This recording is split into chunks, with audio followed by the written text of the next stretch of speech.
So welcome everyone. Thanks for joining our December quick tips. I know all of you, so I'm going to skip over the fact that, hi, my name's Morgan, like that kind of thing. But for our future viewers, hi, my name's Morgan. I'm the roving archivist with the Roving Archivist program. Before we begin, I would like to remind everyone that today's meeting is recorded and will be available on the Wyoming State Archives YouTube page.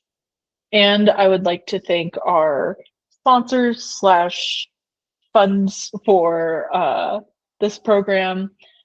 We are made possible by the AHC, the Wyoming State Archives, and Wyoming SHRAB. And this program is funded by grants made available through Wyoming SHRAB by the National Historic Publications and Records Commission and administered by the Wyoming State Archives through the Department of State Parks and Cultural Resources. Heck yeah, I did it. Anyway.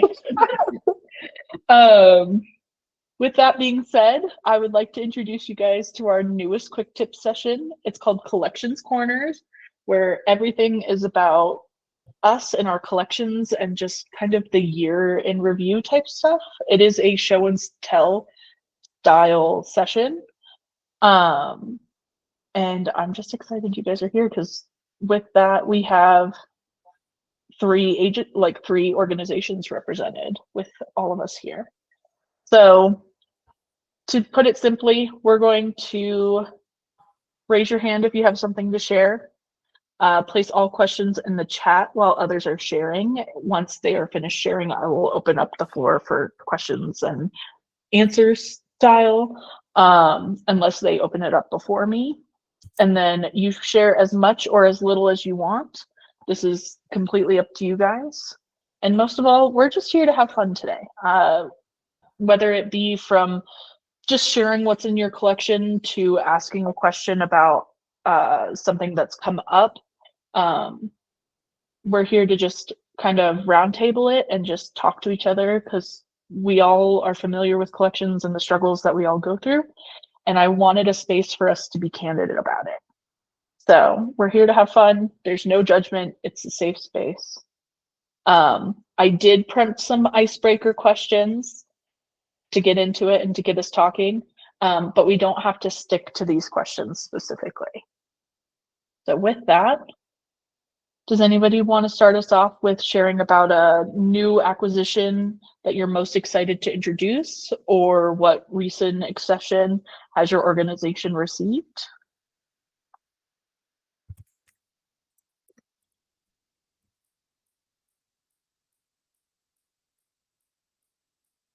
I'm looking mine up.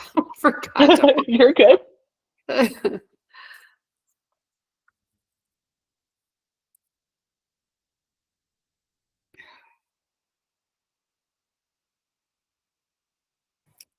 Morgan, I had to look up mine too. You're okay. I welcome anybody to join in. It's okay. I'm okay sitting in the awkward silence because you guys weren't prepared for these questions. So We were hoping there would be, others who might bring them up sooner. Yeah. But yeah. Okay. Let's see.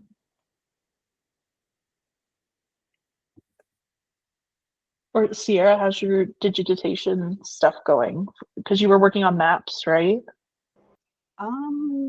Yeah. Well, kind of take a step back from that. Can you hear me, by the way? Yes. No, I am starting to do all of the scanning process, and I have to go through our inventory. So I'm scanning documents, taking pictures of our physical items, and doing the big scanner with like maps, posters, drawings, and stuff. That's basically what I've been doing, and updating our inventory. Yeah, that's awesome. Yes, I'm so excited.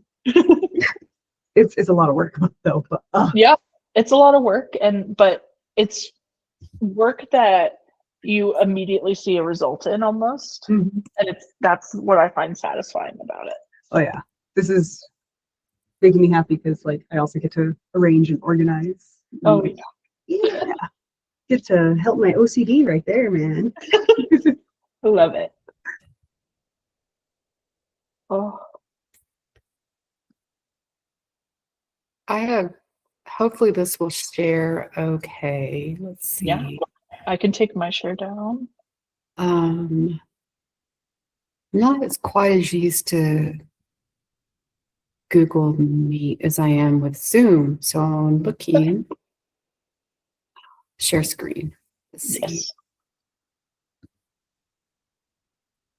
Window.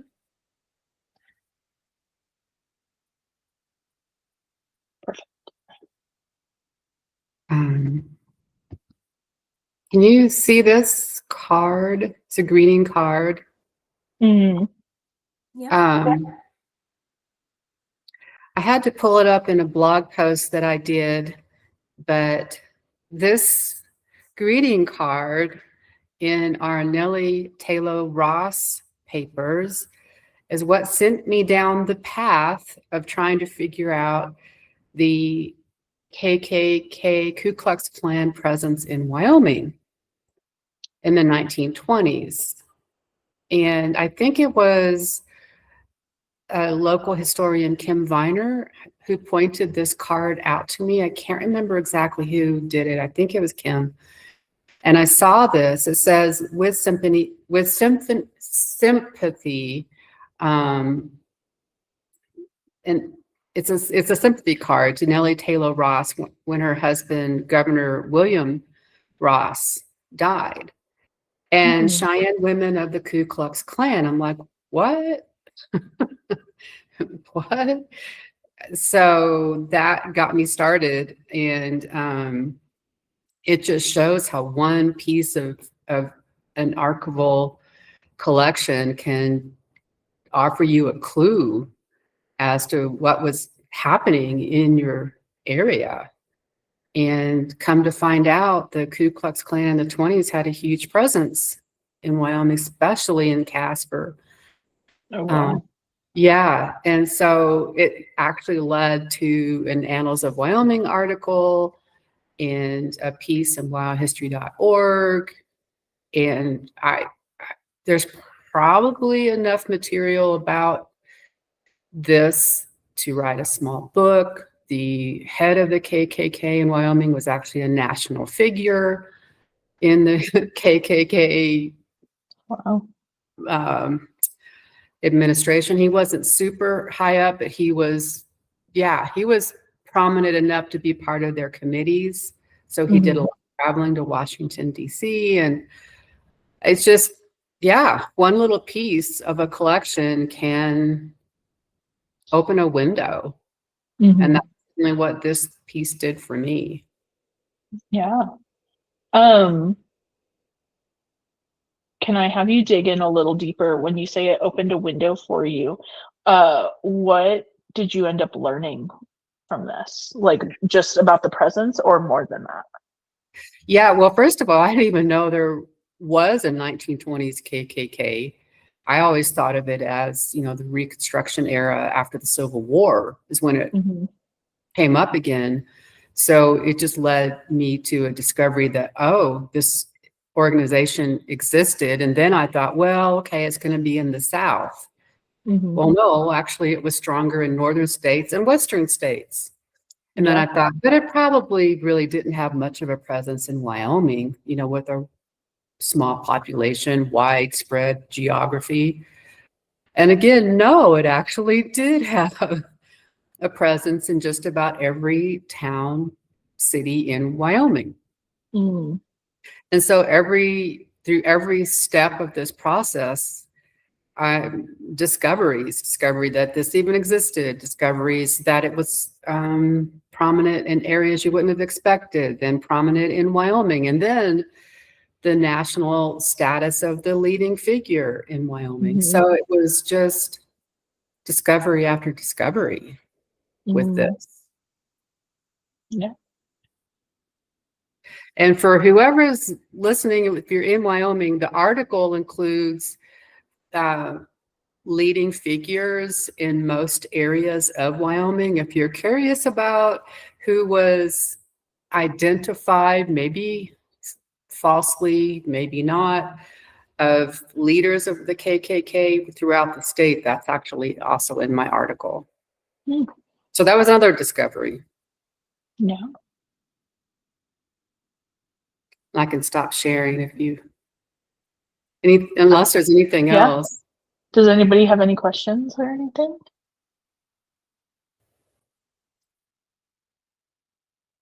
So a lot of there's been a lot of talk about the traumatization that archivists or historians go through when dealing with these type of collections.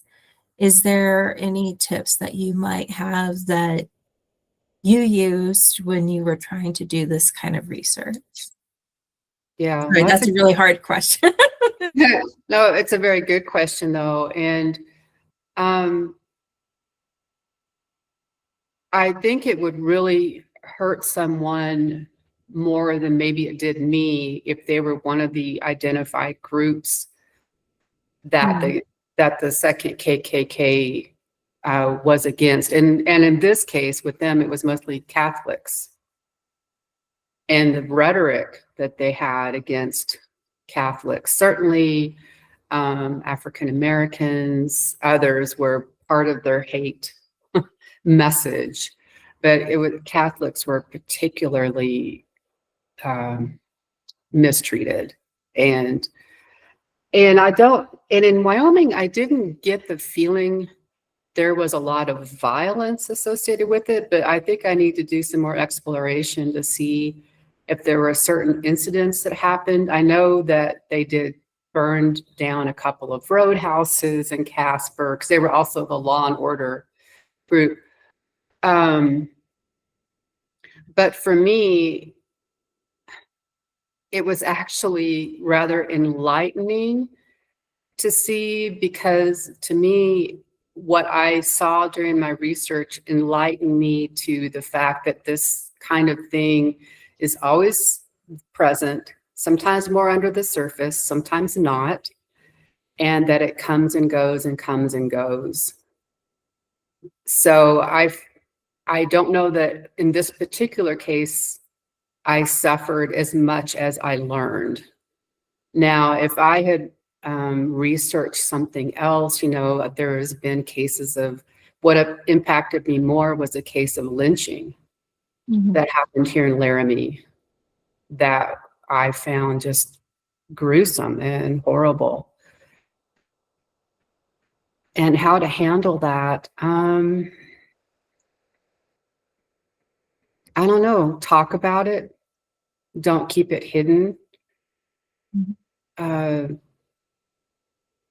let it fester. Yeah. Try to get the story out too, that this history exists.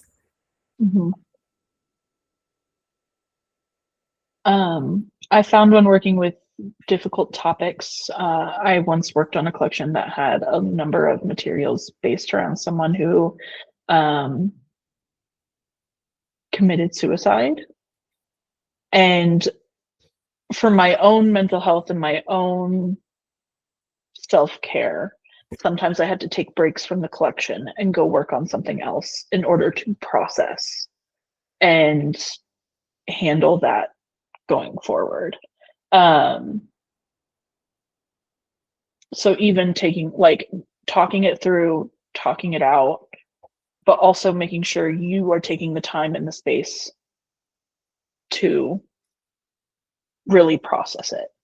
It's not something that you can just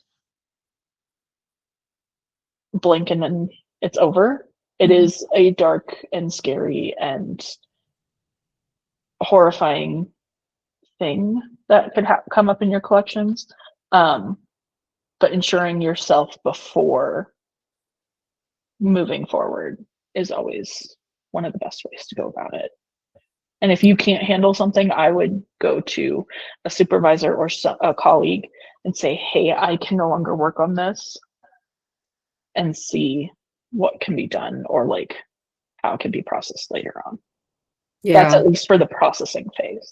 Well, that's a great idea. And one thing I just want to mention when I said tell the story, there's some stories that maybe for privacy reasons shouldn't be told or not broadcast. So I think with that case of the lynching, what I wanted is for that man's story not to be forgotten. Mm-hmm. What was it? There's a quote, a famous poet, well, it's a famous writer said, dying twice. 'Cause dying twice means your story's forgotten. And I didn't want his story to be forgotten. Right. So Well, thank you so much Yeah. for sharing. Sarah, did you find what you were looking for? Oh yeah. So a few months ago in September, we had gotten somebody dropped off a huge collection of materials relating to George Rainsford, and he was an architect. And you can see like there's a historic neighborhood in Cheyenne that's called Rainsford Street or something like that. And there's the Rainsford districts. Yes, the Rainsford district. And he was also known for the Diamond Ranch in Wyoming in the 1880s. He had purebred Morgan horses, and including Spartan, who won a prize at the Madison Square Garden in 1883. And so we already had some of those collections at the Wyoming State Archives, and this gentleman that brought it in, he got this collection of original materials. They were passed over to his grandfather and then to him. And so it was really cool to get this collection because so we would have the glass plate negatives to go with the actual photographs now. And so it was like a collaboration of like the missing pieces from the collection. And it's really cool to see. I like these really old photographs, so I'm going to share my screen with you. Go for it. Let's see here.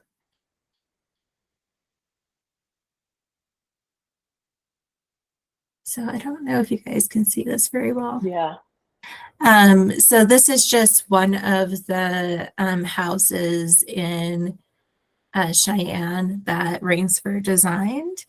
And so I always like to look at the houses, what they look like now, drive by, and then see how much it's changed over time. Yeah. But yeah, so let's see, stop sharing here. Stop. it looks like a barn design. Looks like a used barn. Has the core of it. I wonder, is that the house that had the barn attachment, Sarah? I think so, yeah. Because he had some really cool designs where one was like the main living space and the barn was attached to the house. Yeah. So it did give me the address, so now I'm going to look at it. Use Google Maps, but 500, what was it? East 18th? 500 East 18th. I don't know if this one's still there or not.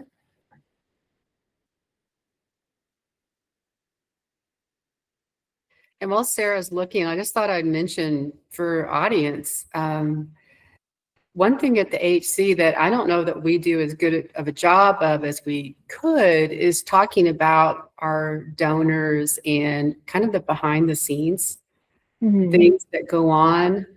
So it's not just about our content, it's about what we do and who we are and who our donors are. Yeah. So the house looks like it's still there.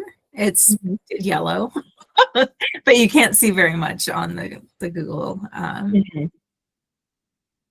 Maps thing. But oh, that's so cool. I also love. I know. Oh, go ahead, Marcy. Sorry, I was just going to add that the cool thing about that acquisition we got also is that a lot of our photographs were undated. And because of that acquisition, some of the materials had dates on them. So we were able to date other items that we already had because of the new acquisition. So it's kind of interesting when you do get new stuff in, and it can provide better context potentially for what you already have. So I thought that was also cool about that acquisition that we got to. Mm-hmm. Yeah. And it's always fun when that happens, because then you get to be like, oh, everything makes sense. I can do this now. Yeah, and like back in the day, they used to they would still do photo editing. And so we had, I don't know if we had the original or a photograph, but we found that one of the famous photographs of the stallion, they actually did hand like painting to like block out like the busy street. And so like you can see what was actually going on behind the photograph. I don't know, something about that is really interesting to me. Yeah. So That's really cool. but yeah, I think one of the things like this gentleman just called me out of the blue, and he said, I had this collection, are you guys interested in it? And then he was like, I'm just gonna drive through on this day and drop them off. And then like I think making sure that you're available to sit down and talk with them, because I thought they were just going to drop it off, but they actually wanted that engagement, and they wanted to see like you interact with it and see like that it's going to a trusted home that like loves the collection as much as they do. I think that's kind of important, just to play off what Leslie was talking about. And of course we love them. We get it so excited. But like you have to be a little bit more flexible in your day when you have those surprises. Yeah. So I'll actually pose this question for you, Leslie and Sarah. When developing relationships with donors, what would you say is the most important or like key thing about it?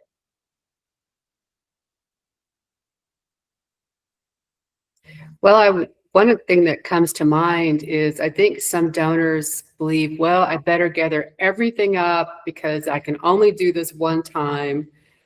And to make sure that they know, no, actually, this is a relationship. And as you're going on, through your life, you'll probably have more things that you'd like to donate. And feel free to donate those as you have time. I've been working with a woman for, 15 years, who is still going through her husband's. He was a photographer who passed, and she's still going through it. And when she has time, she lives in Lander, and she brings it to Laramie. So I guess establishing that it is a relationship, not a one-time, one-off thing. I mean, sometimes it is, but it doesn't have to be. Right. And I would say most of the time when I'm talking with donors, they don't realize what they have is special and what's of interest. So I think just encouraging them a little bit more and talking about what people would research and why it's important, and being very specific and knowing who you're talking to is very key, I think. Yeah.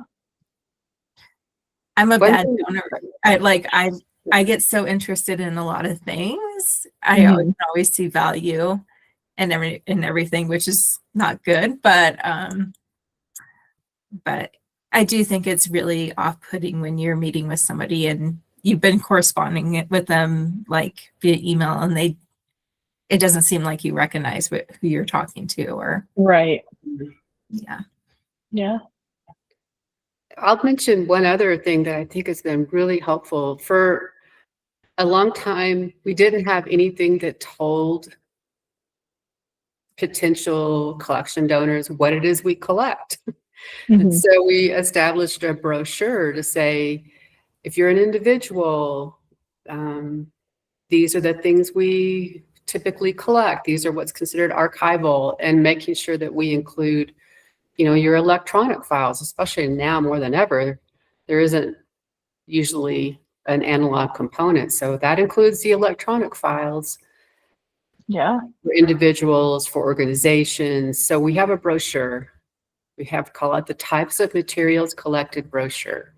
Not very fancy title, but it kind of says it all. And I created a donor FAQ list that answers additional questions like, how do I ship this? Who do I talk to? How do I give you my electronic records? Mm-hmm. So just so that they're not like, they don't even know where to start. And this kind of gives them a starting point. Oh, okay, yeah, I do have some photographs. Yeah, I do have some letters. Mm-hmm. Yeah, I do have some floppy disks, which Yeah. we take them. And that's another thing too. When you're taking in these materials, you need to, if they're giving you floppy disks, archives become kind of museums for old equipment. So thinking about, I take this, what am I going to do with it? Do I have the capability to get the materials off of it? Yeah. And preserve it. So Yeah. And this might be a nice time to plug in that the Wyoming SHRAB has digitization toolkits, which often include a floppy disk card reader. That was a lot of words all in one sentence. But so if you don't have the tools, you could fill out a form for that, and you could have access to, for Sarah, is it 3 months? I think it's 3 months. You'll have access to the toolkit where you can digitize and make those materials more easily accessible for your collections. So good point. there's a little plug for everybody. Yeah. And I guess one other thing, sorry, I'm taking over the conversation, Okay. but I think, you know, if somebody has something they want to donate and your institution may not be the best for it, I'd say if you can recommend another institution. For example, we don't take artifacts typically. I mean, we maybe something small, like plaques and things like that. So what we try to do is, when it comes to plaques, maybe it's a Wyoming figure and it's a prominent plaque. Think about a local museum like what the Laramie Plains Museum wanted. So just making sure that they know their materials are special, and that if we're not capable of taking them, or it's not in our policy, maybe somebody else can. Yeah, that makes a lot of sense. And this one's going to be a little bit less shameless. If you don't know it, speaking you as the ether of the Wyoming, if you have a collection or someone willing to donate materials that you don't know where it needs to go, you can also contact me through the Roving Archivist program, and I have a directory and a email list that I can send information out through. So that way I can put you in contact with museums that you might not have thought of before, or archives who might be willing to take materials. So there's another little resource for everybody there. But okay. I love the conversation so far. This next slide goes into more of the kind of wins or struggles that collections institutions face. So what is a win you or your team had recently when issues have come up in your collections work? Or what has been the biggest challenge in relation to your collections recently, if there are any? Because we are consistently coming up with things that will kind of stop the workflow process because, oh, this one has significant damage, or this one need like more immediate concerns come up. So what's a win or a challenge, and how would you have navigated that? Or if you haven't, maybe we can help.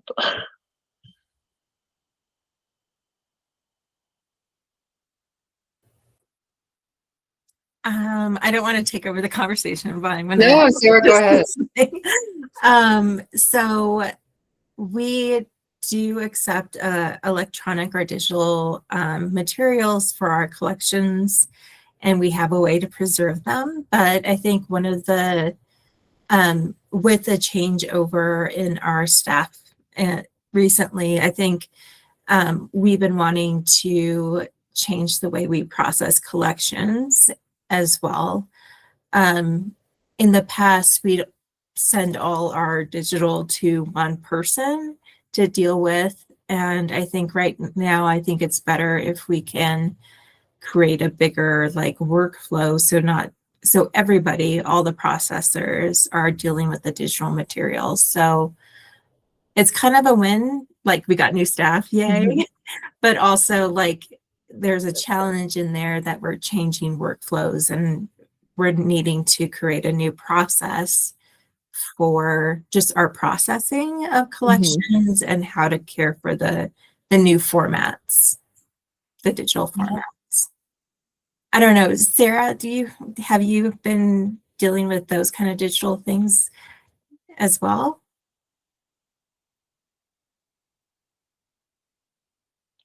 Me? Yeah. Oh, okay.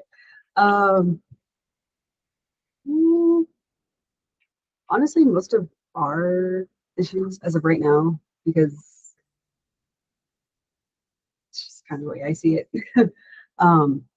is communicating with people, or how do I put this? Okay, so we have the Eastern Shoshone Indian Days Queen Collection, and I advertise for that a lot, especially during Palatine, and it's kind of hard to get people to be like, oh, maybe. I think that's who that was. Maybe I was, type. That's probably one of the issues I run into with that. So far, I'm trying to catch up to speed with archiving. No.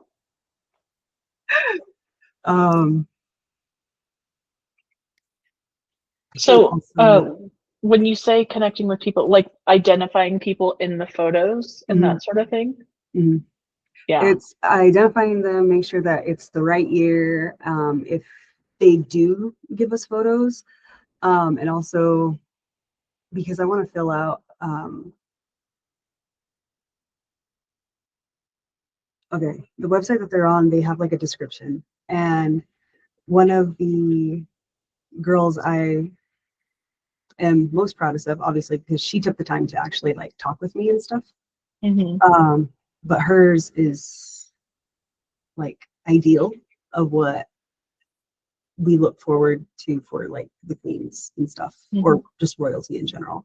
Their what dance they did, what tribe they're from, if they have any other affiliation, or their Indian name, so on and so forth. Right. And that's what I try to get from the girls that we do know. If I could get in contact with them, and it's just kind of like pulling teeth. Yeah. Why do you think that's the case? That I am not so sure. Honestly, it's really hard to say, I feel like.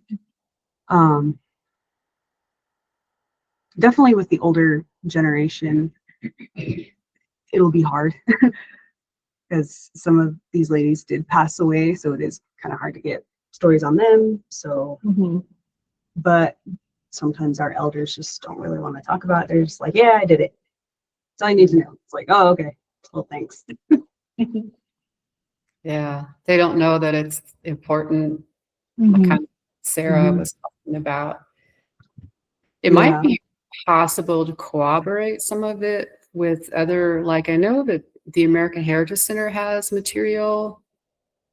I don't know, it might be possible to use another archive to corroborate depending on their collections? It's kind of hard to say, with the Shoshone Indian Days collection, especially since a lot of people didn't keep track of it very well. Mhm. So it's a lot of doing it on your own for that. Yeah. And I don't think anybody else really would have been posting about it in the newspaper. Sometimes they did, but not all the time. So it's a very hit and miss situation. Yeah. So I was going to jump in real quick because we just received an acquisition that has a lot of materials from Indian Days in it. So we have some of the original portraits that came with it or that were done of the queens. We have some of their original application materials that they filled out to participate. I'm currently in the middle of processing this collection, but we might have some things that would be helpful for you. The donor, her father was really involved in it and was one of the judges during that. And he was really involved with Indian Days. And so definitely reach out to us at the State Archives because we might be able to help you with some of that with the collection we have. I mean, I could also show you my screen too of what I do have for this collection. Go for it. Let me see if I can figure that out though. Share screen. Where are you? It's a Is that little working? there you go. Yep. Yeah. looks great. Okay. Awesome. Okay, so on this website we have like 2 different collections. And it's called Nuclear 2. So right here we have our audio collection. As of right now, what's public is the Shoshone language. So that's pretty good because it's like a classroom setting. If they say dad, English, Shoshone speaker will say it in Shoshone, up, you got to repeat it. So that's pretty great. Then our second collection is the Eastern Shoshone Indian Days. I call it powwow because I'm also including the princess, attendants, and junior princess. So this was originally, our powwow started in like 1960 from what I went back to. So I don't have the first queen, but the oldest that I do have is, okay, so right here, it'll like give you history of the royalty, history of our powwow. Not history, but just talking about our powwow. Just an overview. Yeah. Be like, hey, this is what we do, for powwow. Our oldest one is 1962. I don't have a lot, obviously, for her. But this is basically what it is. A lot of queens, Eastern Shoshone. And we do get some queens that are not from our tribe. So when it comes to our royalty list or girls running for royalty, they don't have to be enrolled in our tribe. They can be a descendant. They can be part of our sister tribes. Those who are under the Shoshone family, like Bannock, Paiute, Comanche, I think. But I think we've only ever had like Bannock and Western Shoshone that really ran for this, and a few descendants. But this is Alyssa Washkey, and she actually won all 3 titles: the princess, junior princess, and the queen. So, so proud of her. We're also listing who they're, that other royalty, but yeah, this is the page I got. Oh yeah, related content. That's so cool. Yeah. Oh. And I think you and I talked about it, but I love this program, like in the way it makes things available. Yeah, because it's easy to find things through. that's what I like Mooka too. Let me do a log out thing really quick.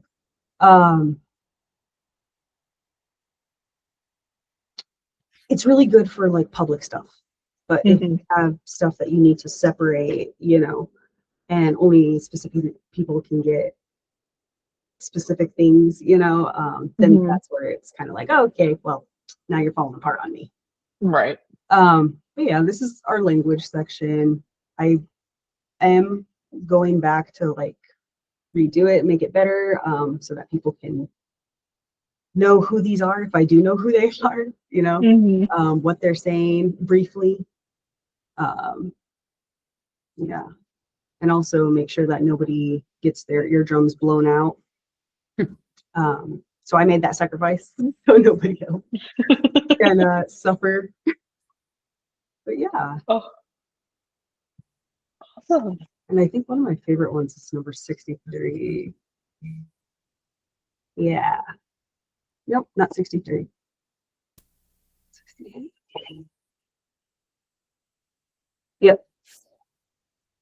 So this audio is just nothing but elders that are no longer here with us, obviously. But they're speaking in nothing but Shoshone.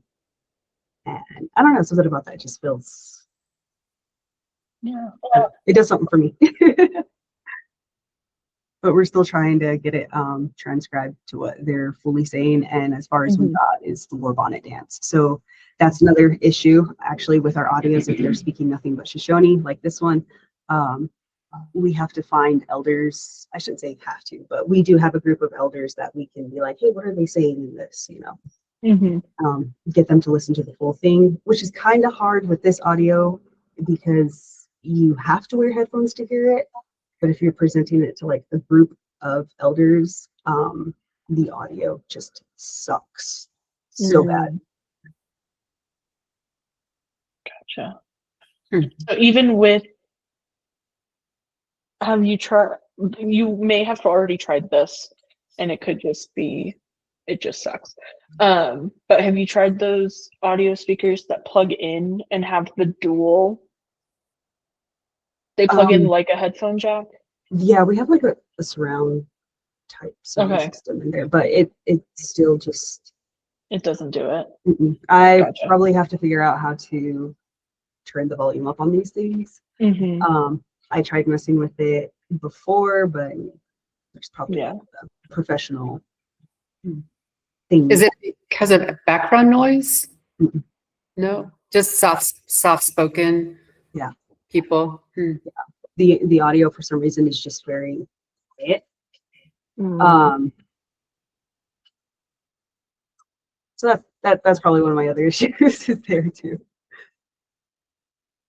But a win is a win. We got this stuff right here. I'm proud. I'm also happy for how far I got with my Shoshone Indian Days collection. And I'm also proud for getting our repository organized. So that's, which all of that is great progress. Like any progress is great progress. So, but this is all fantastic. Thank you for sharing it with us. Sierra, before you stop sharing, can I look at your audio metadata? I'm just curious what's in there. I don't know if it's going to show because I'm not logged in. Oh, let me see. Don't worry, it's quick. Wait,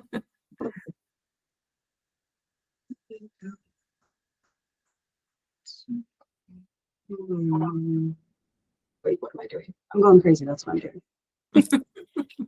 Let's go songs. Okay, it happens.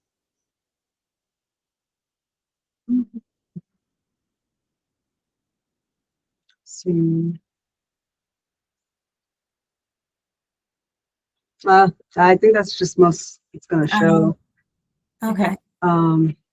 Suppose if I edit, we can do a deeper look. This is what it looks like. There's the additional metadata. Oh, okay, I see. You're able to say like that it's MP3 and like. And it does save, so like. Yeah. I know there's like a lot of minutes, but that's because I also had to do our general counsels. Oh yeah. To show how long it is. I think the cool part too is that it does show up on this side, Yeah. you know. And then you got to use the traditional knowledge labels. Did you upload those or were they just included? It's included on this website, so I thought that was cool. pretty cool. They also have like webinars on their actual website to show you how to navigate the site when you're new to it. And there's also like an article that they have to teach you about what each label means. And you know, you can go from there basically like, oh, okay, well, this applies to this, you know. And they also have like different little boxes that you can type into. I just do the typical description, but yeah, you're able to break it up that way, so that's pretty cool. And then here's your relations, your related content is where you can link up, you know, whatever's also there with it. Like with that Queens one, how it showed you two other girls. So Alyssa was, I believe, princess for Carmen, and then Mia was princess for Alyssa. So you're able to click on those and go to their pages to see what they're about. Yeah. So that's what I also really like. That's really neat. Like I like that you can show like relationships in some way. Yeah, that's what I like about it too. And I like that it's prompting you to think about things to add to it. Yeah. So it's cool too. So even though I have like the Queens label right here, so if you were to click on the categories, sorry, let me show you this really quick. Oh, you're okay. Again, this is all about like our collections individually and like sharing cool resources with each other. So yes. So the categories, you're able to click on the Queens, you know, any of these, and it'll take you to who's all there. So with Princess, even though I have people in Queens, this will show you who is all a princess, even though they're titled as queen. Oh, okay, cool. So also the reason why we do this is because our main focus is the Indian Day Queens, but I also thought it would be cool to add the princesses and attendants and royalty and stuff. Yeah, for sure. Let's see. Going back to Alyssa. Tells you who that is. And like I said, click this person, get to their page, add their pictures. You can do audio files. I haven't tested out the video feature. There's a video feature on here. I'm more than happy to also help for anybody who wants to try Mukurtu to like navigate this stuff. But yeah. What system are you using for this? I see Mukurtu, but maybe Mukurtu. Yeah, Mukurtu. Okay. Is it a open source, or do you have to pay? I think you have to pay. That one I don't know. My boss does. My boss does that. They're really nice people, though. They're very quick to help you and get back to you. Let's see if I can. Mukurtu was developed by the tribal nations, I think in Alaska and the Northeast or something like that, specifically. But I don't know very much about it. I've heard a lot about it. So thank you so much for sharing. Okay, here we go. Oh, okay. Support@mukurtu.org, I guess, is where you can get a hold of them. Let's see. There they are. Yeah. Oh, I see. Opens. Okay. Grassroots project. Okay. Neat.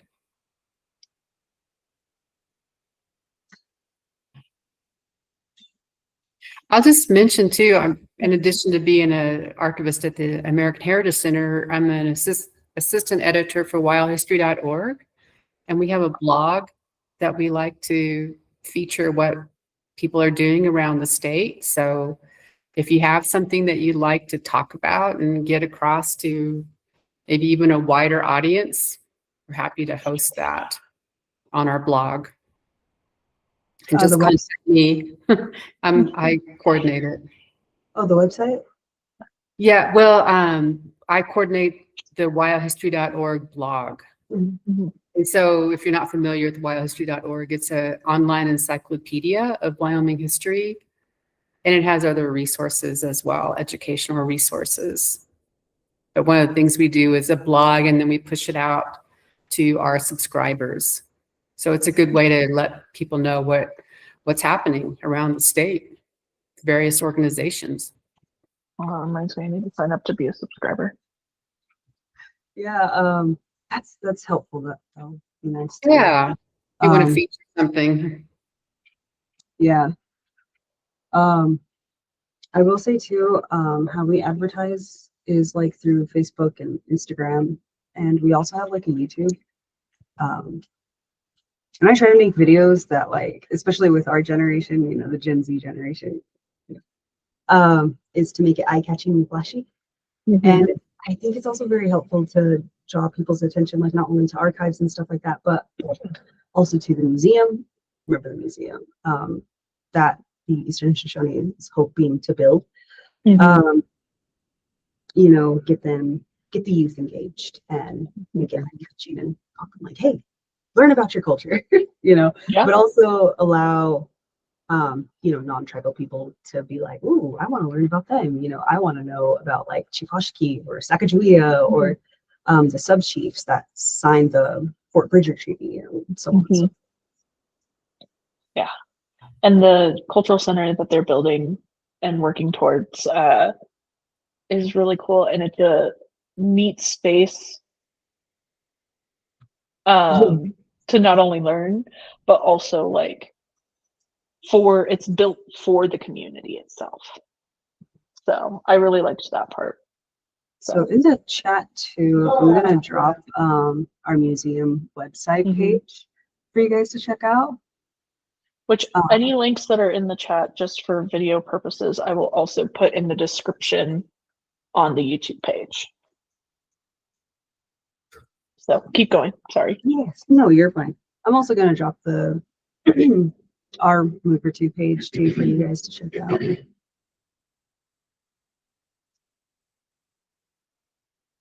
Hold on, sorry.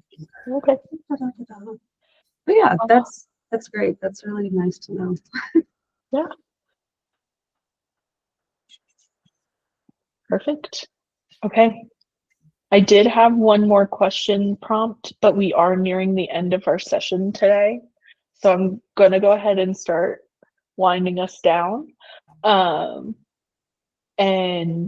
I just want to say thank you all for your participation and for sharing. I would like to make this more of like a quarterly type thing for the quick tips, just so that way it's like a check-in and we're not necessarily doing like consistent everybody learning all the time. It's like we check in with each other and we just share what knowledge we have. No, 1 second. I'm pulling up my contact stuff for everybody at the end. Most of you already have my contact, but for the video purposes. So, like I said, thank you so much for joining and for sharing. We can stay on and just continue on. But our next quick tips is going to be over photograph handling and storage, and that will take place on January 15th, 2026 from 11:30 to 12:30 at the same link. If you have any further questions or you want the link again, comments, concerns, or if you have a topic to suggest, please feel free to reach out to me via any of my contacts. And again, thank you all for participating today, and we can continue chatting afterwards. I just want to go ahead and end the session here on a high note and then share all of these materials. So